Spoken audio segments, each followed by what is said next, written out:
Bacalah, sebutlah dengan nama Tuhan yang menciptakan segala kejadian di dunia.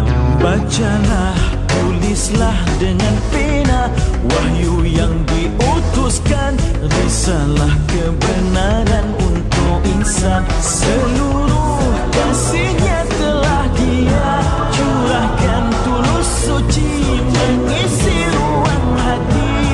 Bagai dalam dingin rindu berdakapan, dengan kata syahdu kasih mesra bersatu. Apa yang kau tahu? Apa yang kau tahu? Apa yang kau tahu? Apa yang kau tahu? Apa yang kau tahu? Bacalah, lihatlah dengan mata selami sanubari, putaran panorama hidup ini. Bacalah, tipuan mata hati, bisikan penuh mimpi, melamar kelalaian tidak henti. Suruhan larangan telah Dia sampaikan, jangan pilih haluan di muka. Kelak rebah diri, duka menangisi, tanpa belas kasih disiksa saban waktu. Apa yang kau tahu? Apa yang kau tahu? Apa yang kau tahu? Apa yang kau tahu? Apa yang kau tahu? Akhirat menggamit kisah silam, satu peristiwa Nabi bersendiri. Iqra diturunkan, Muhammad dikamalkan, tersuratlah sudah kalam dari Tuhan. Sekian kalinya detik waktu berlalu, apa terus berbakti untuk Dia, membalasi kasih syukur dengan nikmat. Amal yang bertambah, hikmahnya kan ketemu. Apa yang kau tahu? Apa yang kau tahu? Apa yang kau tahu? Apa yang kau tahu? Apa yang kau tahu? Apa yang kau tahu? Apa yang kau tahu?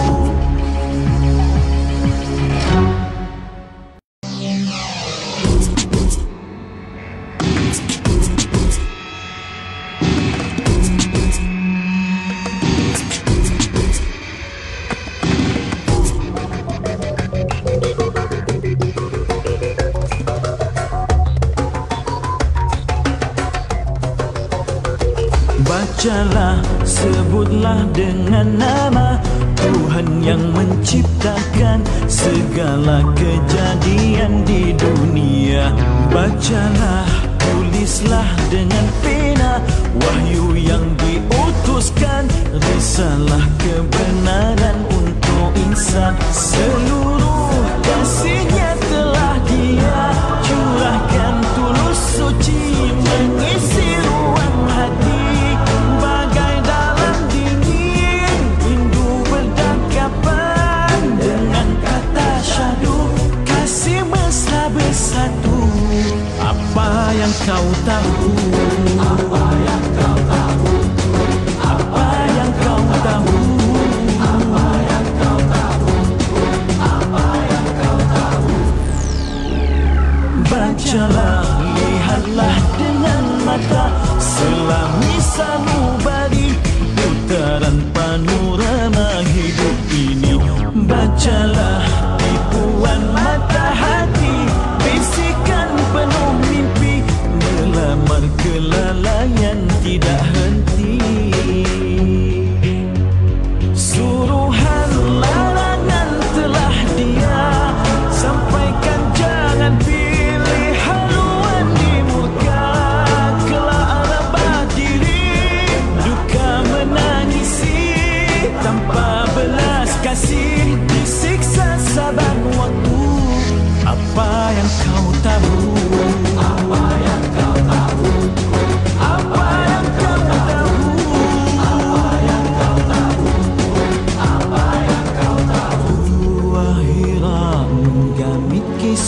silam.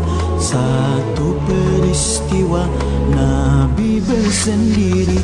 Iqra diturunkan, Muhammad dikamalkan, tersuratlah sudah kalam dari Tuhan. Sekian kalinya detik waktu berlalu, apa terus berbakti untuk dia, membalasi kasih syukur dengan nikmat, amal yang bertambah, hikmahnya kan ketemu. Apa yang kau tahu? Apa yang kau tahu? Apa yang kau tahu? Apa yang kau tahu? Apa yang kau tahu? Apa yang kau tahu? Apa yang kau tahu?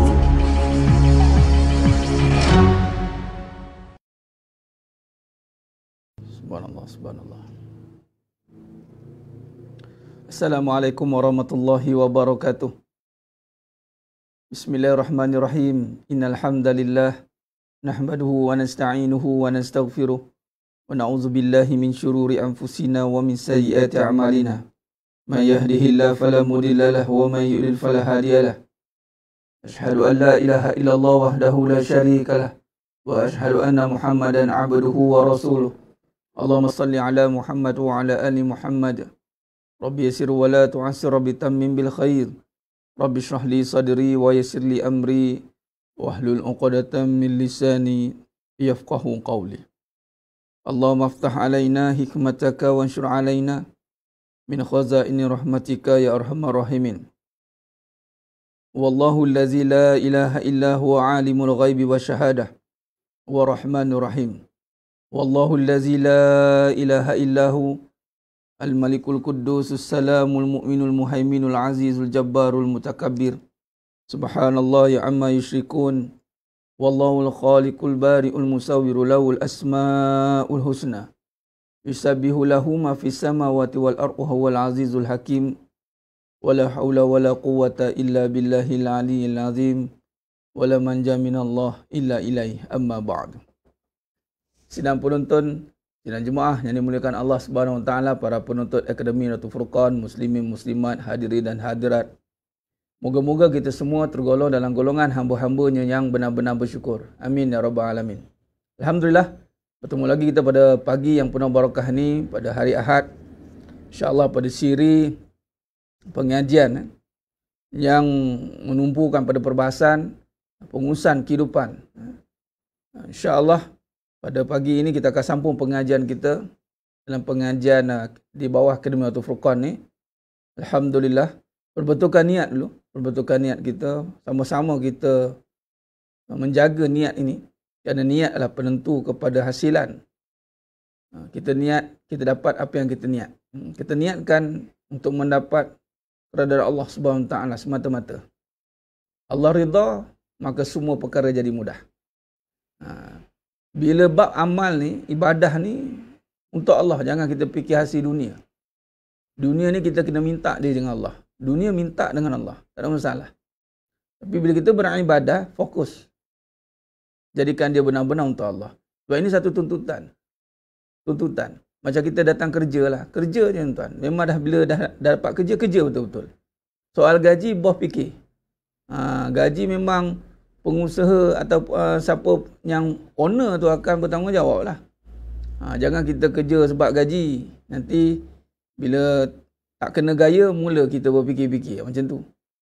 Adapun sama dalam ibadat, kita berbuat sesuatu kerana nak hasil. Dia tidak akan menjadi kemurnian. Apatah lagi hasil itu pada dunia, hasil. Jadi kita perbetulkan niat kita, kita buat satu amalan ni semata-mata untuk Allah. Memang kita ni hamba Allah. Apa saja tuntutan dan suruhannya wajib kita penuhi.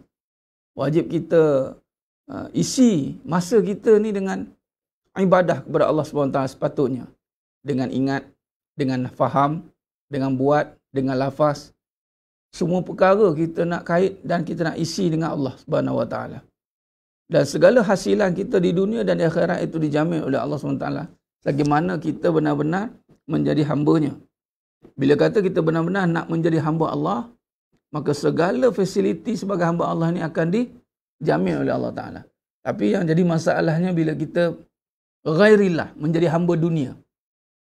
Kita bergantung pada dunia. Ini jadi masalah. Sebab tu kadang-kadang kita berbelah bagi untuk beribadah. Kenapa kita berbelah bagi untuk beribadah? Bila kita bimbang-bimbang kita jadi hamba dunia. Ini cukup bahaya bila kita jadi hamba dunia. Semua perkara kita nak kaitkan dengan dunia. Apa aku dapat, apa aku perolehi. Perbandingan kita sekadar dunia. Bila kita perbandingan kita sekadar dunia, kita tidak akan dapat apa-apa pun di dunia ini. Sebab apa? Dunia tidak mampu mendatangkan apa-apa pun sebenarnya. Yang kita ada kat dunia ni, semuanya atas pemberian Allah. Dunia yang nak datangkan sendiri tak boleh. Kalau dalam bab pengajian akidah, la tataharraku zarratun biiznillah. Tidak akan bergerak walau sebesar zarah. Tidak akan dapat kita apa yang ada di dunia ni. Sebab dunia milik Allah. Dunia milik Allah. Kita berusaha nak dapatkan dunia. Allah kata, pemilik kata tak dapat. Macam mana? Ustaz, sia-sialah usaha dia. Kira sia-sialah usaha dia sebab pemilik kata tak dapat. Jadi bagaimana kita nak berusaha dan dikurniakan? Maka usahalah untuk kita memahami kehidupan bersandarkan dengan kebenaran. Kita berusaha dengan bantuan Allah.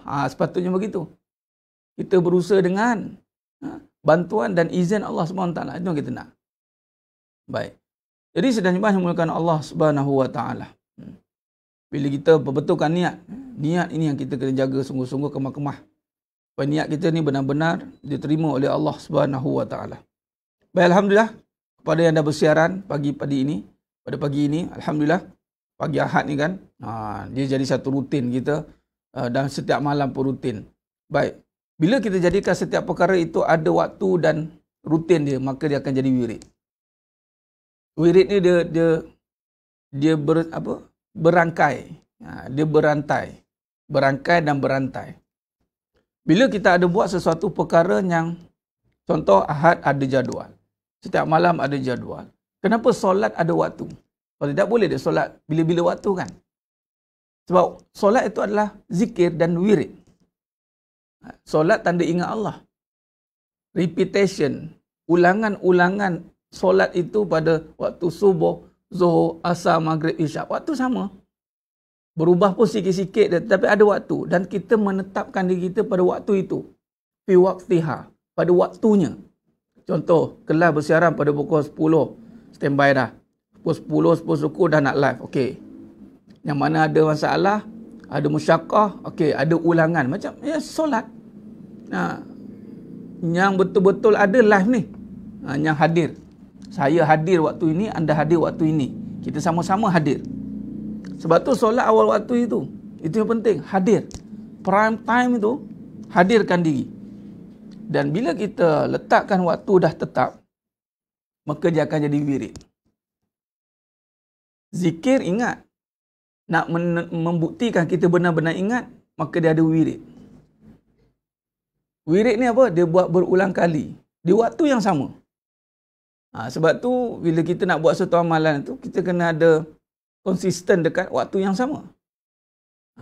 Nak dapat waktu yang sama yang susah ni. Sebab biasa kita buat bila ada masa. Contoh baca Quran. Bila free baru baca. Patutnya kita tetapkan waktu. Tetapkan waktu apa? Kita set lah. Katalah lepas subuh baca. Lepas maghrib, isyak tu baca. Dia waktu yang konsisten. Sebenarnya menguruskan waktu itulah dia maksudnya. Tetapkan waktu mengikut kepada kesesuaian setiap amalan itu. Dan jadikan dia wirid. Jadi sedang dimahimkan Allah Ta'ala. Jadi maknanya, bila anda ada kelas pengajian yang tetap, macam ni. Sebab tu, kenapa ada ustaz, saya tak daftar Akademi Nahdlatul Fuqaha ni, kenapa? Tak daftar tidak jadi isu. Tapi bila anda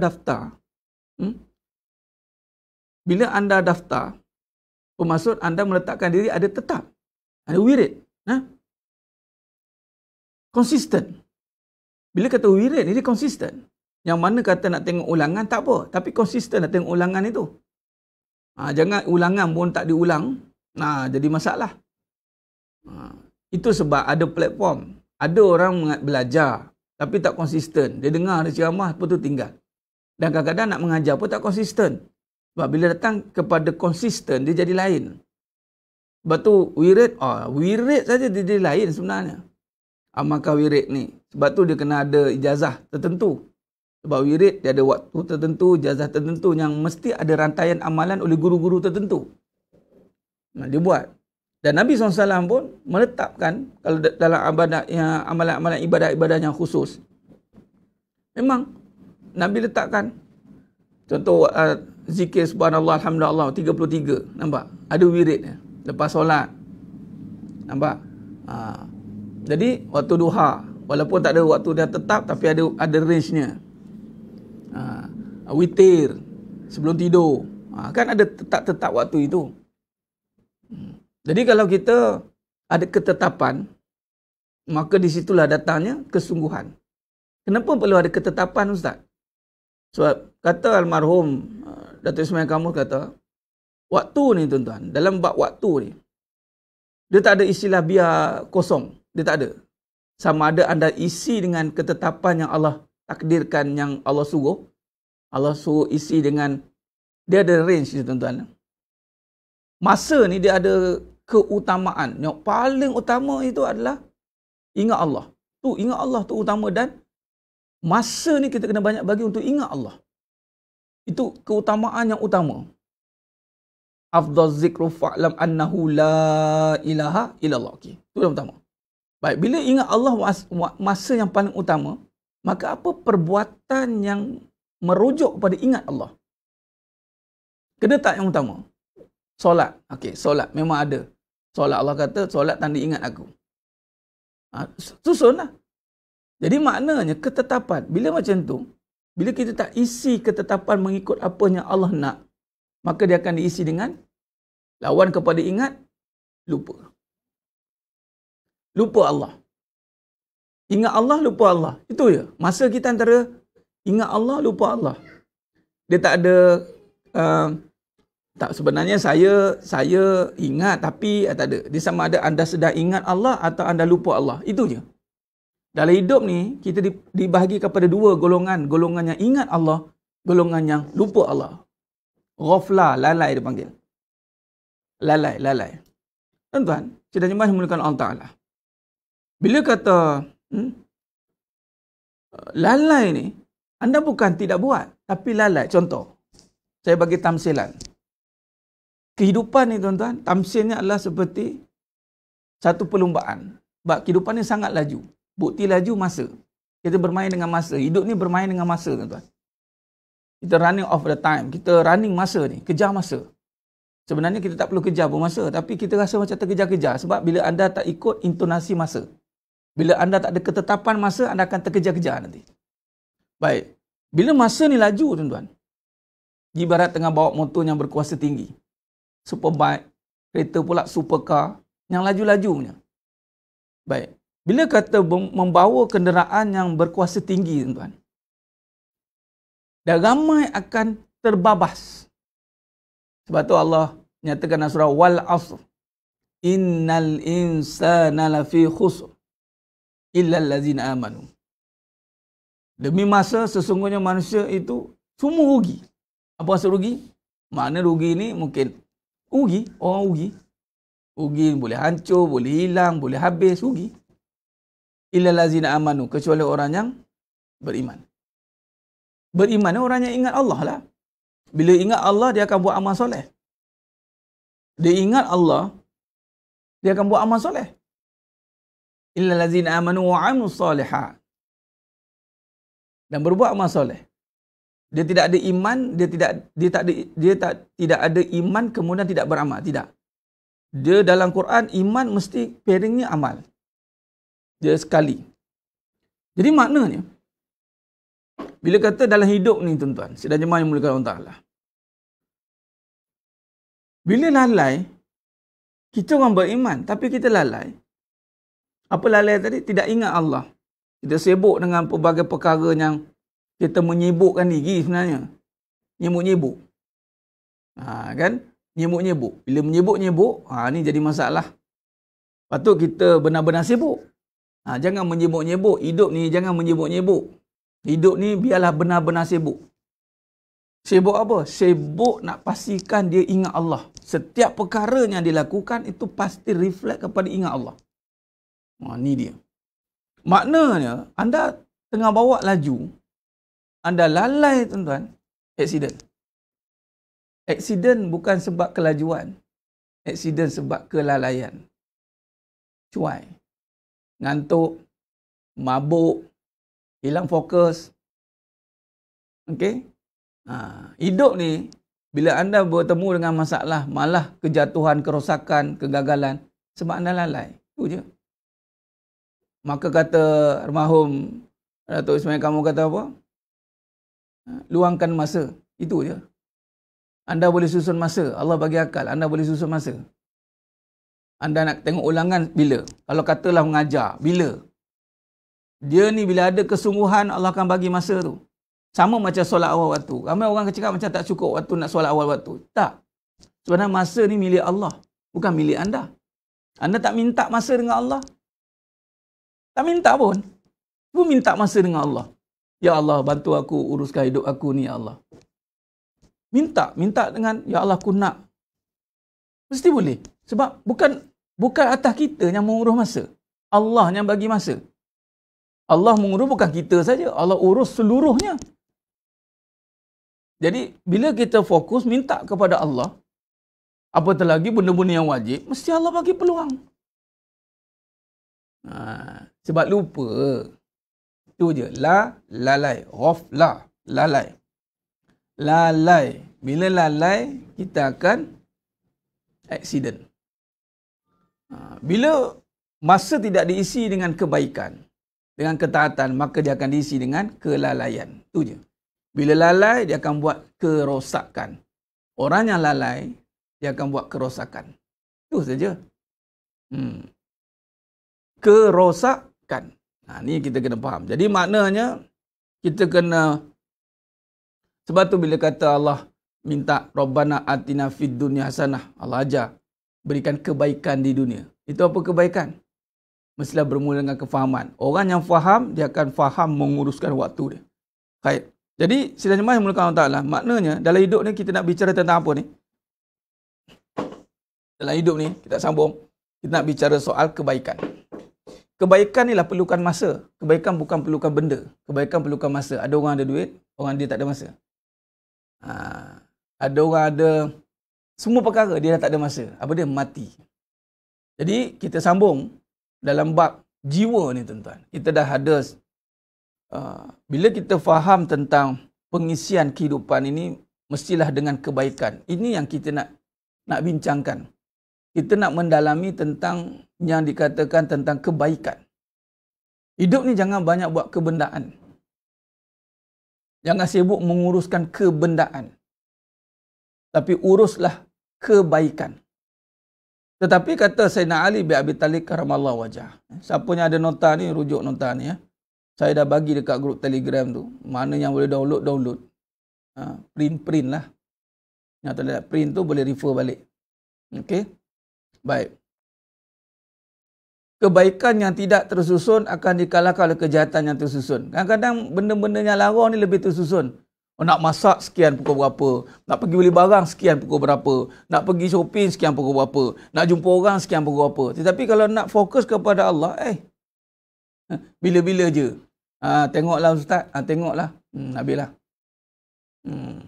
Ini bahaya kejahatan yang tersusun. Kelalaian yang tersusun. Tersusun kelalaian dia itu. Nak bekerja, sebab apa? Sebab apa bekerja nak tersusun? Minta maaf cakap kepada semua yang tengah bekerja atau berniaga dalam ni. Tak kisahlah profesi anda apa. Kenapa anda sanggup menyusun kerja anda dengan baik? Jawab. Sebab apa? Duit. Kan tak susun ikut kan, short kan kena potong gaji kan. Sebab tu kenapa hati-hati. Sebab tu hidup ni letak kebaikan nombor satu. Kalau misal kata kebaikan nombor satu, kita tak ada double standard lah. Tak ada double standard. Kenapa kerja kita boleh fokus bergeria? Kalau contoh yang perempuan bekerja, anda boleh bekerja bergeria kan? Sanggup sebab apa? Sebarang dapat gaji kan? Payah pula. Orang lelaki pun sanggup bersusah-susah. Tapi adakah benar-benar kebaikan? Ada hidden agenda di sebalik itu. Apa dia? Gaji. Sebab tu kejahatan yang tersusun. Duit ni, kalau tak ada kebaikan, dia akan jadi kejahatan. Setiap perkara yang tiada kebaikan, dia akan jadi keburukan. Bila anda tak fikirkan tentang Allah, Allah suruh, Nabi suruh, maka dia akan jadi keburukan. Kita boleh susun masa kita. Sebab apa? Income. Tapi yang tak datang income, kita boleh letak, tak apalah, tak ada priority. Patutnya yang mana ada kebaikan tu priority. Besok saya mengajar, saya cikgu, letakkanlah mengajar tu priority. Bukan sebab gaji. Ubah, betul sebab tu kan niat. Oh niat ni, okey. Ni sebab mengajar ni, Ya Allah. Bila mengajar, ada tak lagi yang wajib? Ada juga yang wajib. Sebenarnya mengajar sunat. Belajar yang wajib. Mengajar sunat hukumnya. Belajar wajib. Ya, saya ni sunat. Mengajar. Pahala. Apa yang wajib? Ada amalan yang wajib.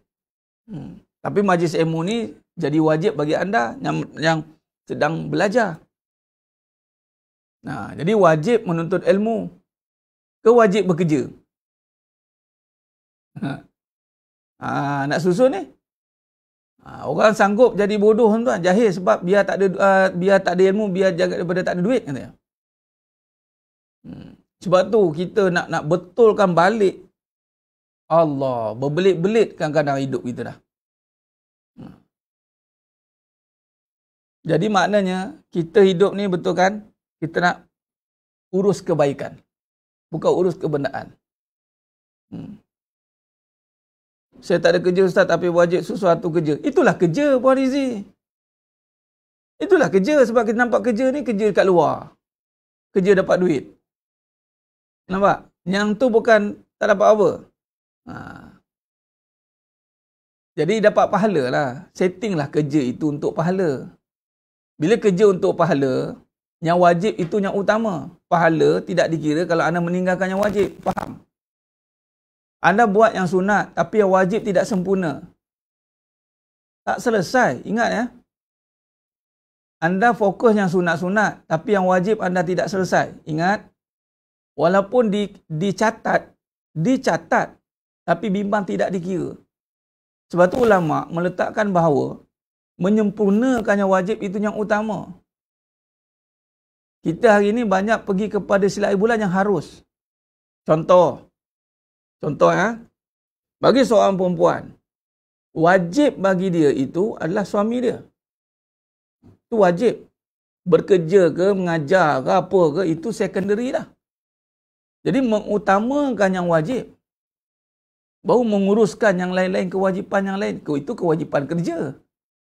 Dah ada kewajipan kerja Ustaz, saya nak hantar ni, nak kena submit tu, kena submit ni lagi. Macam itu tuntutan kerja. Sebab tu dalam fikiran, dalam hati, kena fokus. Kewajipan aku selesai. Ya Allah. Berlebih kurang dengan suami. Bang, saya ni kerja bang, banyak saya punya kewajipan saya ni kan. Abang kena bagi tahu saya bang. Jangan kata pula, bagi, alah saya dah kerja, kita sama lah. Kewajipan suami pula mendidik. Jangan biar je. Contoh ni, bab keluarga. Sebab ramai orang uruskan keluarga dengan mencari benda. Isteri cari benda, suami cari benda. Dia nampak kewajipan dia bagi duit je. Salah. Duit bukan wajib. Duit tak wajib, nafkah yang wajib. Nafkah rumah. Rumah pula bukannya wajib besar.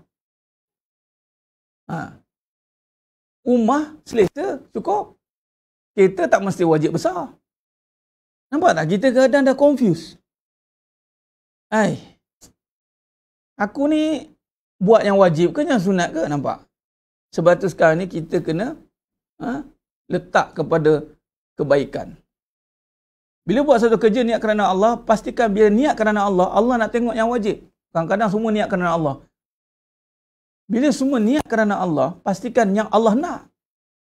Jangan pula anda buat satu niat kerana Allah tapi anda tinggal yang wajib. Itu bukan niat kerana Allah. Sebab tu dalam bab niat ni dia jadi susah balik sebenarnya. Orang boleh semua niat kerana Allah. Tapi belum tentu Allah terima niat tu. Sebab apa? Allah tengok balik. Nanti, ni mana yang wajib kamu mana? Nampak? Wajib. Solat, kenapa anda tak utamakan wajib? Kenapa anda tak utamakan didik isteri? Sibuk cari duit? Bimbang-bimbang tak dikira yang buat itu, ya tuntutan Ustaz. Yelah, tapi yang ini tak selesai. Ini nampak tidak? Baik. Sebab tu kebaikan kita tidak tersusun. Jadi hidup tidak jadi manfaat. Masa tidak tersusun dengan baik. Masa kita banyak pergi kepada perkara-perkara yang tidak membawa manfaat. Nampak? Lala sekali banyak buang masa. Ni hati-hati. Jadi maknanya, kita kena letakkan balik dalam hati bila kita nak utamakan kebaikan. Dan bila sebut tentang kebaikan, kita nak fokus kepada apa yang disuruh oleh agama. Bila buat kerana Allah, Allah nak apa? Allah kita nak menyuruh kita memahami tentang maksud sebenar. Baik. Apa itu kebaikan? Kita dah bincang dah sebelum ini. Macam mana tahu benda tu membawa kebaikan? Sebab kebaikan bendanya subjektif. Kebaikan tu bukan benda. Sekali kebaikan bukan benda. Jadi, bila kata kebaikan itu adalah sesuatu yang bermanfaat, bermakna yang bermanfaat itu akan membawa kebaikan. Baik. Apa dia? Kebaikan itu, bila kita rujuk balik, adalah yang menenangkan. Keburukan itu adalah yang meresahkan. Kalau kita lihat di sini sedang jemaah yang menggunakan Allah Ta'ala.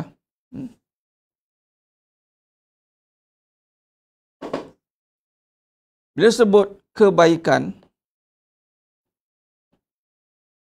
orang boleh sebut, tetapi kebaikan ni dia ada sensor. Dia ada, kebaikan duduk di mana? Di hati. Kebaikan duduk di hati. Baik, hati ni apa sifat dia nanti? Bila ada kebaikan, dia akan tenang.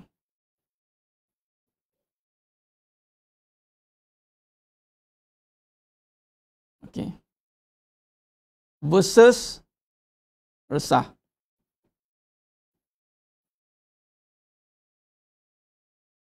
Okay.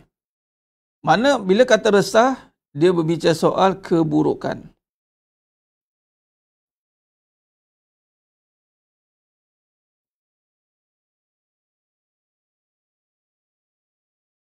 Apa-apa yang meresahkan hati dia sebenarnya membawa kepada keburukan. Hati-hati. Contoh, habis Ustaz, kalau saya resah lewat solat, membawa keburukan lah tu. Sebab tu anda resah lewat solat. Oh, tak boleh lewat lah ya? Tak boleh lah. Bila anda dah resah lewat solat, anda mula dudak. Mana dia akan membawa keburukan. Tapi bila kata kebaikan yang dilambatkan, dilewat-lewatkan, akan rasa keresahan. Tapi anda biasakan keresahan itu, maka tertutuplah sensor hati ni. Hati tu dah tak boleh detect dah. Sebab dah tertutup dengan nafsu. Nafsu kata tak apa. Keadaan kata tak apa. Okey lagi. Lama-lama, yang sepatut diresahkan, dia tak resah. Dia keburukan. Benda yang, contoh, bila kita meninggalkan yang baik, meninggalkan contoh,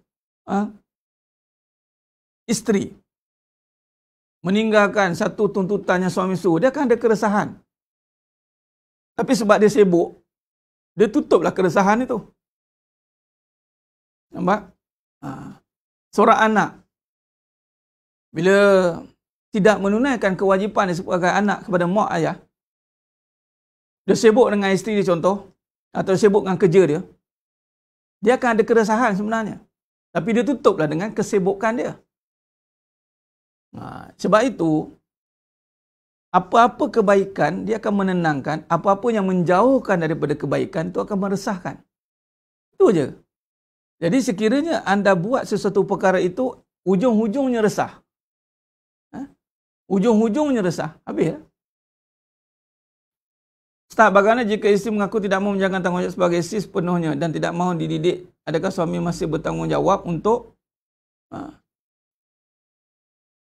mendidik? Tanggungjawab suami walaupun isteri tak mahu dididik, tetap mendidik sebab nak menenangkan hati anda.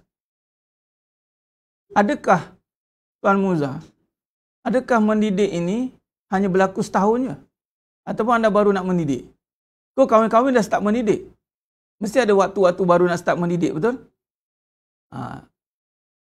Jadi macam ni sebab kita jadi resah sebab kita lambat mendidik mungkin. Itu dapat dipanggil kesan-kesan daripada kita tak menguruskan kebaikan. Ramai minta maaf cakap, Tuan Muza dan yang lain-lain tidak fokus pada anda seorang lah, kepada semua. Saya buat satu graf dululah bagi nampak. Ni cerita buat rumah tangga je. Kawan cakap, rumah tangga lagi Ustaz. Sebab pada rumah tangga lah banyak cerita. Kahwin umur 22. Okey. Tempoh ni Allah bagi panjang masa ni. Panjang masa ni. Tiba-tiba by umur 40 mula nampak mengagam. Ke sini dia jadi resah. Start ini dia ada resah sikit tapi dia kurang resah lah. Dia resah juga tapi dia tutup. Tapi by 40 dia mula dah. Resah dia tinggi. Sebab apa? Sebab dari awal kita tak isi dengan kebaikan. Kebaikan. Kita tak membina ketenangan. Kita tak membina ketenangan. Kita membina kebendaan. Kita membina kebendaan. Nampak? Kebendaan apa? Mungkin kita tutup kepada beberapa isu kat sini. Naik sikit, dah mula berusia, mula kita nak berubah sikit. Okay, waktu ini kita mendapat kesan daripada meninggalkan kebaikan yang dulu. Kita meninggalkan kebaikan kita yang dulu, maka resah tu akan kumpul kat sini. Itu keburukan kita lah, keburukan yang kita tanggung lah sekarang ni. Allah, keburukan aku tak didik isteri aku ni, ya Allah. Memang keburukan. Sehingga tahap Tuan Muza dan semua, mungkin berakhir dengan penceraian. Itu satu keburukan lah. Dan anda kena terima. Allah, sampai bercerai. Ya kena terima. Sebab keburukan meninggalkan kebaikan dulu.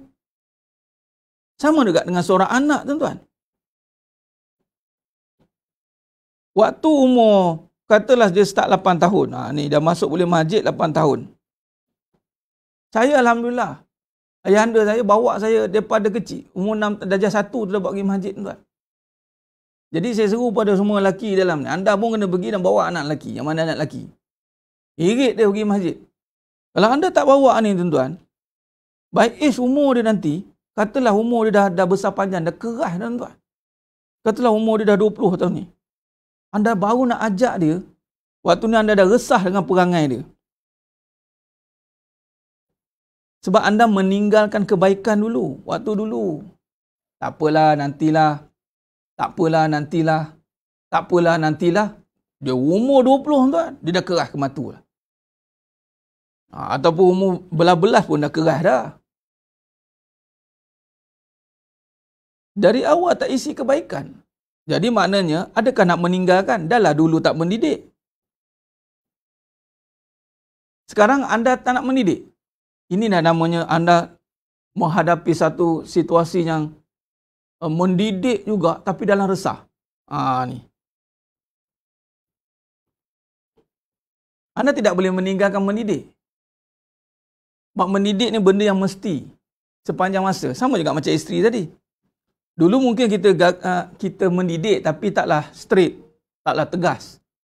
Tapi bila datang perangai-perangai dia, kita mula resah dengan perangai dia. Tak dengar kata lah, dia buat perangai belakang-belakang kita lah. Isteri kita dah biarkan dia keluar. Isteri suami pula kita bagi peluang dia urus sana, urus sini, pergi sana, pergi sini. Tiba-tiba ditangkap buat perangai, ditangkap curang, ditangkap sama dengan suami juga.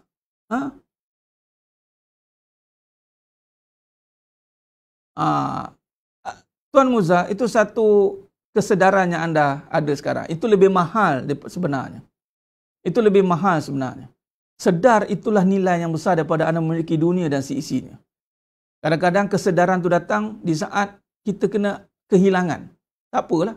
Nak buat macam mana? Tapi janganlah anda ulangi lagi. Maksudnya dah sedar, ustaz saya kena didik ke ustaz? Teruskanlah. Pada masa yang sama kena bawa sekali keresahan itu. Jadi anda didiklah sampai hilang resah. Bukannya sampai jadi ya. Saya ulang lagi sekali. Anda didiklah sampai hilang resah di hati anda. Bukan sampai isteri itu jadi baik. Belum tentu isteri itu jadi baik. Sebenarnya kita yang kena non-stop mendidik sampai kita hilang resah dan kita mendapat kebaikan daripada hasil didikan itu. Bukan hasil daripada dia jadi baik. Belum tentu sebab takdir orang kita tak tahu. Tapi bila kita mendidik tanpa ada henti-hentinya, terus dulu abang tadi kali ni kamu nak dengar tak dengar itu kamu cakap kebaikan. Abang nak urus rumah tangga ni dengan kebaikan. Kamu nak dengar tak dengar tu kamu punya pasal. Abang cakap, lepas cakap, lepas cakap. Dulu mungkin bergaduh sebab tak ada benda. Sekarang ni bergaduh sebab tak dengar kata. Marah dia. Ha? Ingatkan dia sampai dia sendiri yang sama ada dia surrender atau kita yang surrender. Tapi kebanyakan nanti kita pula yang surrender. Saya dah tak mampu nak didik lah ustaz. Jangan surrender. Teruskan saja. Ha? Teruskan. Ha. Sudah pasti didik diri sendiri itu adalah dengan cara mendidik orang lain jugalah. Takkan nak cakap seorang-seorang pula. Cakap seorang-seorang kan orang kata gila pula. Pergi cakap semen, cakap seorang-seorang. Sebenarnya anda cakap dengan pasangan tu, sebenarnya mendidik diri lah tu. Praktis. Okey, jelas. Allahumma salli ala Muhammad wa ala ali Muhammad. Sama juga dengan ibu-ibu semua. Ada anak yang dia ada perangai, tuan-tuan. Mendidik ini mesti berterusan. Jangan kita argue, kena didik. Oh tak. Ustaz, saya resah perangai. Mesti ada dulu. Ada benda yang kita tinggalkan. Meninggalkan mendidik. Itulah, meninggalkan. Tanggunglah keresahan atau meninggalkan ketaatan. Ini yang jadi masalah.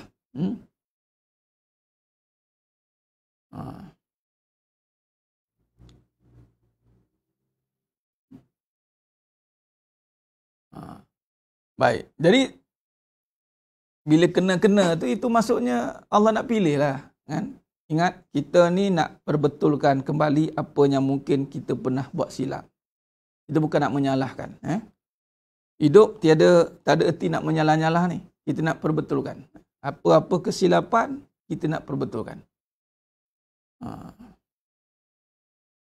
Jadi maknanya bila kata bab hati ni tadi, hidup bermula dengan hati.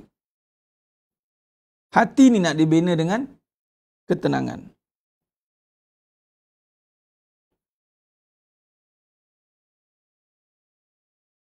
Itulah dia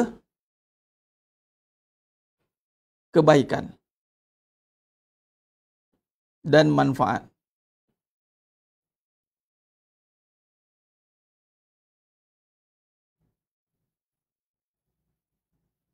Jadi maknanya sekarang, dalam segala urusan kehidupan kita, segala urusan, sebenarnya adalah menguruskan hati. Tu ayat dia. Menguruskan hati,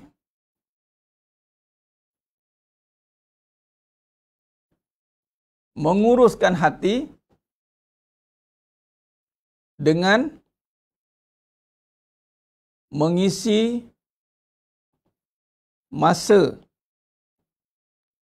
bersama kebaikan.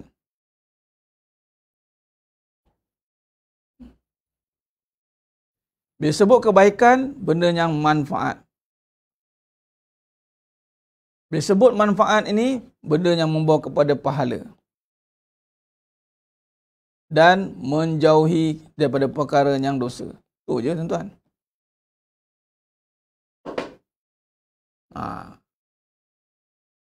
Dalam hati ni akan dimasukkan falahum ajruhum inda rabbihim wala khaufun alaihim wala hum yahzanun. Makna betul kan baliklah. Hidup ni menguruskan hati. Bukan mengisi hati bersama dengan pasangan. Bukan mengisi hati bersama dengan kebendaan. Mengisi hati bersama dengan benda-benda lain. Bila mengisi hati dengan benda-benda, tu jadi keseorangan lah, apa-apalah, benda-benda yang rosak. Dan bila macam ni, tuan-tuan, anda kena ada satu, di sini ada perancangan rapi tentang kebaikan. Kebaikan. Dan kebaikan ni, itulah amalan-amalan yang berbicara soal wajib, mana yang wajib. Anda dah berbicara soal yang wajib dah ni. Wajib, kemudian pergi kepada yang sunat. Yang utamanya wajib-wajib ini mesti dijaga. Contoh kita bermula sebagai seorang anak. Semua orang bermula sebagai seorang anak.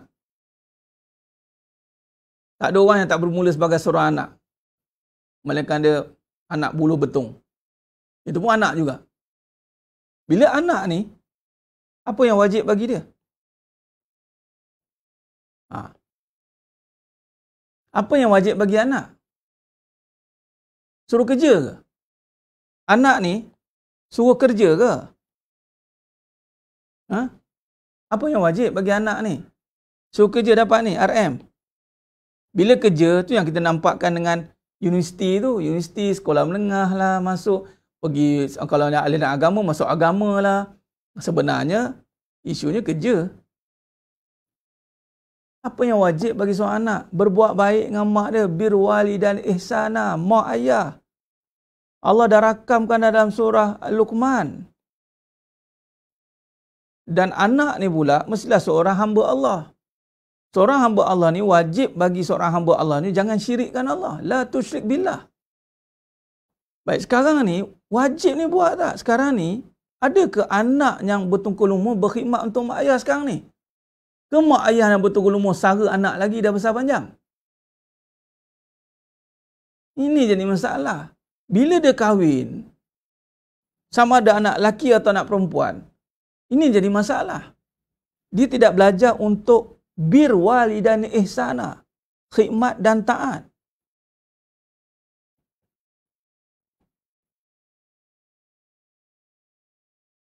Sibuk kerja. Yang wajib tak buat. Mak ayah tinggal. Pergi merantau. Tak ada salah nak merantau tu. Mak ayah tu. Lagi pula mak ayah dah meningkat usia yang dah tiada tenaga. Patut anak-anak cari duit untuk mak ayah. Bukan mak ayah cari duit lagi dah. Cukup tempoh masa mak, kalau ikutkan tempoh masa, kalau tengok Islam tuan-tuan, umur 40 tahun ni dah mula slow down dah dengan duit. Slow down dah. Jadi anak-anak yang mana ada range umur macam anak lelaki, sebenarnya bila umur balik dia, katalah umur 13 tahun. Katalah dia ni tak boleh buat apa-apa lagi. Kita ambil range umur 18 tahun. Bila dia boleh ada akaun sendiri, tuan-tuan. 18 tahun ni dia dah boleh kerja kan, dah ada akaun sendiri. Baik, kenapa dia kerja? Kena tanya dia. 18 tahun anak ni kerja sebab nak take over tanggungjawab mak ayah. Patutnya. Jadi anak ni cari duit bukan sebab nak survive diri dia. Survivekan mak ayah ni. Ambil balik. Ini anak-anak pergi kerja cari duit nak kahwin. Sibuk nak kahwin kadang-kadang. Itu saya cakap, nak kahwin lagi. Saya cakap bukan kahwin lagi. Kahwin pun tak boleh lagi. Sebab apa? Mak ayah. Ni mak ayah pula kadang-kadang berhabis-habis untuk anak-anak. Anak-anak sanggup berhabis-habis untuk mak ayah? Tak ada. Dia berhabis-habis untuk markah dia, cinta dia tu. Bagi apa yang nak cinta dia nak.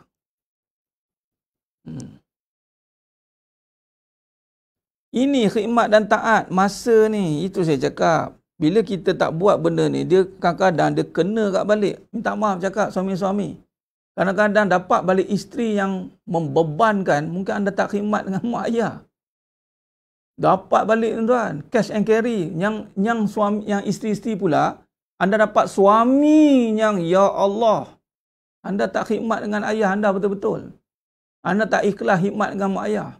Anda rasa terperangkap, orang perempuan kan, nak bebas. Papa ni kongkong saya. Saya nak bebas lah. Anak, kamu tunggu dia. Aku dapat laki yang buat kamu pening kepala ni. Siap kamu. Ingat mana manfaat kamu? Perempuan ni nak bebas, hangout dengan kawan-kawan, lebih masa dengan kawan-kawan. Pergi tengok. Jangan mak ayah buat tak reti. Ni yang wajib ni tuan. Pergi orang perempuan pergi sambung universiti sambil belajar. Mak ayah biar.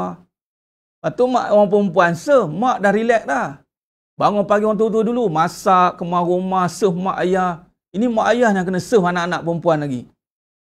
Cakap apa? Anak perempuan, orang tua-tua dulu dekat, untunglah anak perempuan ramai, senang kerja. Ini anak perempuan je pemalas. Tak gerti buat apa. Anak perempuan.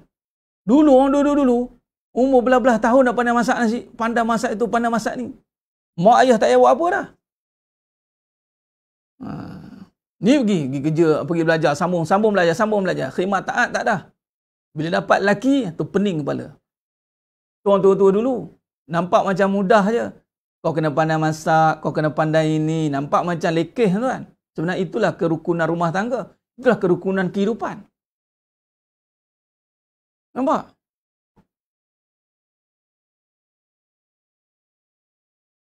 Ini bukan cerita, ini anggap kita anak-anak. Jangan bukan cerita rumah tangga kita lagi ni. Anak kita sebagai anak, saya sebagai anak, anda semua sebagai anak.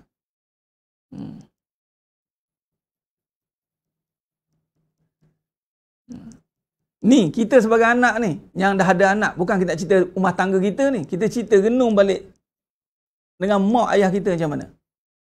Kadang-kadang benda-benda tu boleh kena balik. Sebab tu saya cakap, seorang anak lelaki, anda jangan seronok sangat dengan anak lelaki ni. Dia baik ustaz, dia ni Allah ustaz, saya kalah lah dengan dia ni. Dia baik, bergaluh dia. Saya buat mak-mak kan, mak-mak ni kan anak lembik sikit. Lentuk sikit mula, lah ikut lah anak ni, nak apa ikut. Anda tengok nanti dia dah kahwin macam mana. Biarkan. Dia kahwin nanti baru kita tengok dia ni sanggup tidak. Biasa anak lelaki dah kahwin ni, kalau dia tak, dari awal tak dibentuk untuk khidmat dan taat, dia kahwin, dia lupa mak ayah. Lupa. Nak tengok anak ni menjadi atau tidak, tengok dia kahwin nanti. Sama mana dia boleh pimpin rumah tangga dia sendiri, atau dia boleh pimpin mak dia sekali. Berat anak lelaki. Sebab tu anak lelaki ni tugas dia besar. Sama dengan anak perempuan. Anak perempuan, ya Allah, anak yang solehah. Nanti dulu, anak solehah tak solehah, tunggu dia kahwin. Kalau dia kahwin tuan-tuan, tiba-tiba dia menyusahkan lelaki dia. Dia buat rumah tangga dia bukan anak yang solehah. Tunggu dia kahwin. Bila dia kahwin, dia tinggalkan lelaki dia, dia banyak rapat dengan mak dia. Atau mak anak perempuan, hati-hati. Awak dah kahwin, masih lagi duk rapat dengan keluarga konon-kononnya. Mak yang cerdik, orang tua-tua dulu dah buat dah. Dia serah anak. Kau dengan laki kau, balik. Bermaksud, dia berjaya mendidik anak perempuan dan menjadi anak yang solehah. Ini zaman yang dia buat. Jadi nak bagi tahu sidang jemaah yang muliakan Allah SWT. Saya cerita apa ni? Saya cerita tentang wajib tadi. Saya cerita yang ni. Amalan yang wajib ni. Ni. Bila nak cerita kebaikan. Nampak? Ni, nak cerita kebaikan ni. Sebab itu, sidang jemaah yang muliakan Allah Ta'ala, dalam bab kebaikan ni, Allah jamin rezeki. Kebaikan, Allah jamin rezeki.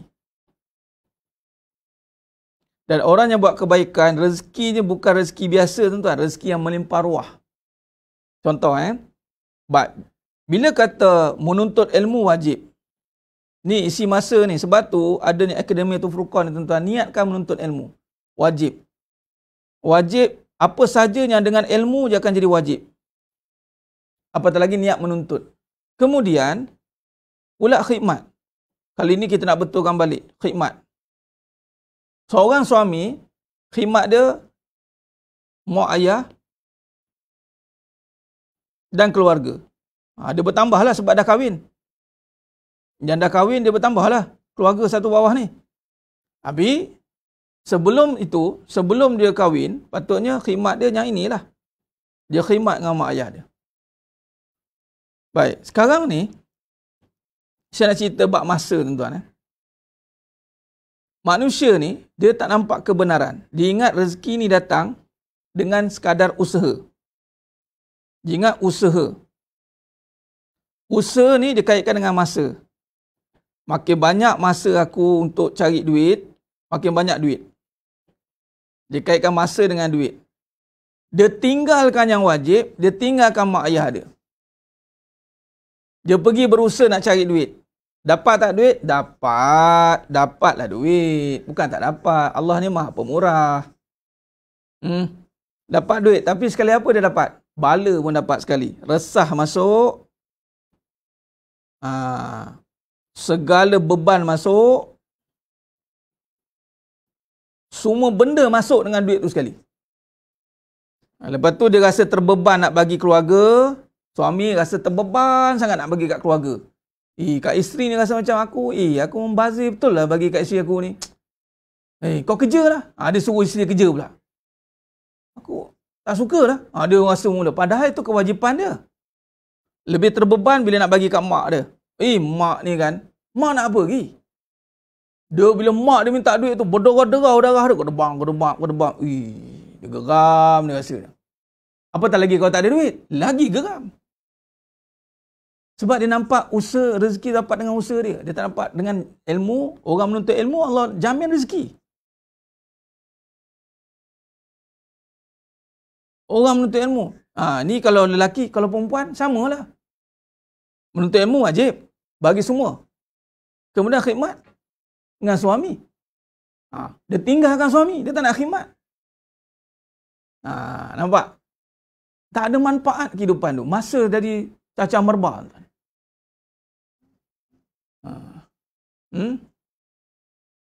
Ini yang jadi berlaku. Jadi beban. Dia duit banyak tapi bila orang minta dia jadi sakit. Tuan-tuan, sidang jemaah Allah Ta'ala. Anda ada duit tapi bila orang minta anda sakit. Buat apa? Lebih baik tak ada duit. Awak ada duit. Orang minta tu. Kau ingat aku cop duit ke? Padahal ada duit dalam bank lambak-lambak. Sakit dia. Dia lebih sakit kalau tak ada duit.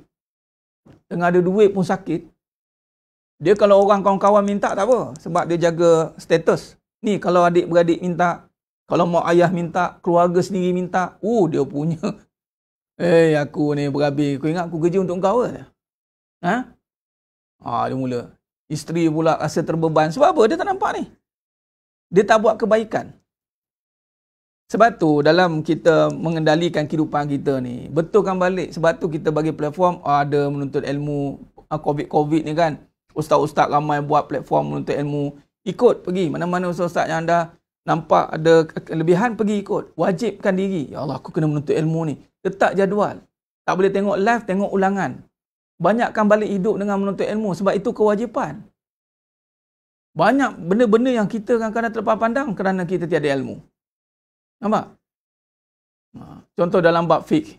Banyak hukum-hukum fiqh yang kita lepas pandang. Fiqh rumah tangga. Dalam bab nafkah macam mana. Akan terlepas pandang, tuan-tuan. Allahu Akbar. Ni hukum fiqh lah ni. Keutamaan ni. Bab wajib ni hukum fiqh, tuan-tuan. Khidmat. Ini hukum fiqh. Hikmat. Kalau kita nak rezeki kita dijamin oleh Allah Ta'ala. Khidmat dengan mak ayah dan keluarga. Anda berkhidmat dengan mak ayah keluarga. Allah jamin rezeki. Buat apa Ustaz saya buat? Saya uruskan mak ayah. Keluarga saya. Itulah dia. Dunia itulah. Akhirat, uruskan amalan yang utama. Dakwah. Jaga amalan-amalan kita. Jaga waktu kita dengan Allah Ta'ala. Mengurus pula. Mengurus mak ayah keluarga. Jangan sampai hilang waktu kita dengan Allah pula. Apa dia? Solat. Ni. Allah jamin rezeki ni. Jamin kebaikan apa lagi? Jaga solat. Ni yang utama lah. Kan saya namakan jaga solat, jaga taat, jaga khidmat. Buat dululah. Tengok macam mana.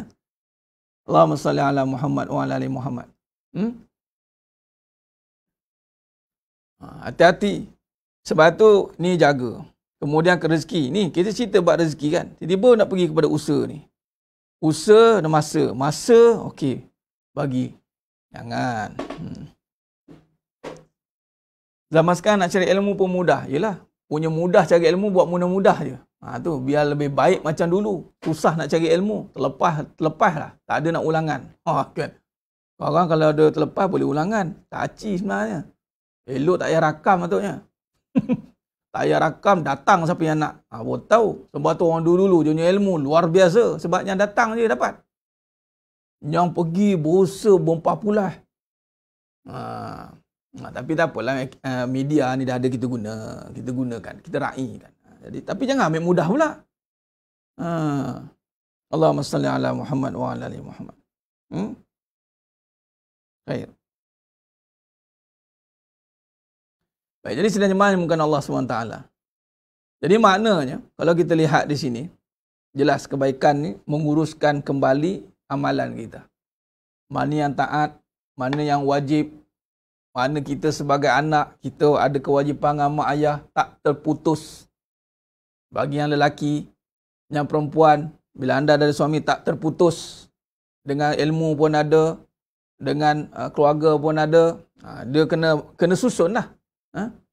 Allahumma salli ala Muhammad wa ala ali Muhammad. Khair. Baik, jadi sebenarnya yang menikah Allah Ta'ala. Baik. Ke depan kita akan bincangkan dalam bab yang kedua. Bila jiwa ni kita dah faham, kemudian kita akan uruskan kita punya fikiran kita ini, minda ni. Saya namakanlah kuasa minda. Kuasa minda. Saya ambil perkataan yang biasa orang guna kan. Tapi apa yang masuk kuasa minda tu? Ada banyak perbincangan dia. Fikirannya ada dua jenis dominasi. Di belakang saya ni, ada fikiran yang dikawal oleh keadaan. Ada fikiran yang dikawal oleh kepercayaan. Bila sebut kepercayaan ni, adakah anda percaya dengan tadi, ketaatan tadi? Tu beza. Akan ada dua corak pemikiran nanti berlaku dalam diri kita ni. Ni kita akan, yang belah sini kenyataan, yang belah sini sangkaan, prediction. Ni kalau aku usaha ni banyak masa ni, mesti banyak duit. Ni ada fikiran. Sebab bila fikiran tidak dibangunkan dengan keyakinan yang benar, maka banyak dikawal oleh keadaan dan perasaan. Bila fikiran tadi dimulakan dengan iman, dengan hati, maka setiap yang difikirkan dikawal oleh kepercayaan dan dikawal oleh kebenaran. Mana yang tak benar, dia akan sangkal terus ya. Dia terus macam tu. Dan dia berpijak pada kenyataan, realiti. Orang yang tidak bina fikiran dengan iman, maka dia banyak on prediction, sangkaan sahaja. Hati-hati. Baik. Allahumma salli ala Muhammad wa ala ali Muhammad.